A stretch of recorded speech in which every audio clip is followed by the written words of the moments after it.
तो आप सबको कुर्बानियां देनी पड़ेंगी।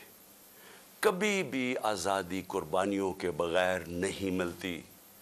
जो छोटा सा तबका कब्जा करके बैठ जाता है, चाहे वो बैरूनी ताकत हो, चाहे आपके अपने कब्जा ग्रुप हो जो ऊपर बैठ के हैं, इतना ज़्यादा फ़ायदा उठा रहे हैं इस करप्ट सिस्टम से। लोग तो लाइनों में लग के आटे की लाइनों में मर रहे हैं, लेकिन इनके पास जो एक तो इनके अरबों रुपए के केसेस माफ़ हो रहे हैं और मज़ीद और पैसे बनाने की इनकी अपॉर्चुनिटीज़ हैं। पैसा इनका बाहर पड़ा है, मुल्क डूबता है, इनको फ़र्क नहीं पड़ता। अगर आपका किसी का ख्याल है कि ये जो कब्ज़ा ग्रुप आराम से छोड़ के चला जाएगा, गलत फहमी में ना रहे। आज़ादी के लिए कुर्बानी और जदोजहद देनी पड़ती है। आप सबको मैं आज कह रहा हूँ कि मैं तो तैयार हूँ, मैं इसको जहाद समझता हूँ, मैं पॉलिटिक्स नहीं समझता। मैं तो तैयार हूँ, जो अल्लाह ने फ़ैसला करना है, लेकिन मैं तो यहीं बैठा रहूँगा ज़बान पाक में।